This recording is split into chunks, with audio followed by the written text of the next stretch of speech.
ಯಾವುದೇ development work ಮೂಡ ಹಗರಣ ಇವ್ರು ಮಾಡಿದ್ರೆ ಇವ್ರ ಕಡೆ ಕೋವಿಡ್ ಹಗರಣಗಳಲ್ಲಿ ಕಾಲಹರಣ ಆಗ್ತಿದ್ದಾರೆ. ರಾಜ್ಯದ ಅತ್ಯಂತ ದುರ್ದೈವದ ಸಮಯ ಅದು. ವಿರೋಧ ಪಕ್ಷವಾಗಿ ಕೆಲಸ ಮಾಡ್ತಾ ಇಲ್ಲ.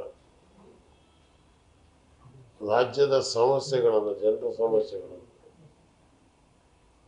ಅತಿವೃಷ್ಟಿ, ಅನಾವೃಷ್ಟಿ, ನಿರುದ್ಯೋಗ ಮತ್ತು ಲಕ್ಷಾಂತರ ಜನ PWDಯಲ್ಲಿ ಕೆಲಸ ಮಾಡಿರೋರು ಬಿಲ್ ಬಾಕಿ, ಇನ್ನು ಸ್ವಲ್ಪ ದಿವಸ ಹೋದ್ರೆ ಕಾಂಟ್ರಾಕ್ಟರ್ಗಳು ಆತ್ಮಹತ್ಯೆ ಮಾಡ್ಕೊಳ್ಳುವಂಥ ಪರಿಸ್ಥಿತಿ ಬರುತ್ತೆ. ಇವತ್ತು BJPಯವರು ಕಾಂಗ್ರೆಸ್ನವ್ರ ಮೇಲೆ ನೀವೇನು ಮಾಡಿ ಬಂದ್ರಿ, ಅನ್ಯರ ಡೊಂಕನ್ನು ನೀವೇ ಕಿತ್ತಿದ್ದುವಿರಿ, ನಿಮ್ಮ ತನವ ಸಂತೈಸಿಕೊಳ್ಳಿ, ನಿಮ್ಮ ಮನವ ಸಂತೈಸಿಕೊಳ್ಳಿ, ನೀವು ಇದರ ಹತ್ರಷ್ಟು ಮಾಡಿದ್ದೀರಿ. ಅದು ನೀವು ವಿಧಾನಸೌಧದಲ್ಲಿ ಏನು ಚರ್ಚೆ ಮಾಡಿದ್ರಿ? ಮೂಡ ಆಲ್ರೈಟ್ ಅವ್ರು ಎನ್ಕ್ವೈರಿ ಕಮಿಷನ್ ಮಾಡಿದ್ದಾರೆ, ತಗೊಂಡಾಗ ಅದ್ರ ಮುಂದೆ ಇಡ್ರಿ, ಕೋರ್ಟ್ನಲ್ಲಿದೆ. Let the court take the decision. ಇನ್ನು ಸೈಟ್ ಇಂದ ಹಗರಣದ್ದು ಎಸ್, ಅದಕ್ಕೂ ಜುಡಿಷಿಯಲ್ ಕಮಿಷನ್ ಆಗಿದೆ. ಇಡೀ ಸಮಸ್ಯೆಗಳನ್ನು ನೀವು ಈಗ ಮತ್ತೆ ಜೋಶಿ ಹೇಳ್ಯಾರ, ಇನ್ನು ನಾನು ಏನು ಮೆರವಣಿಗೆ ಮಾಡೋದಿದೆ ಜೋಶಿಯವರೇ?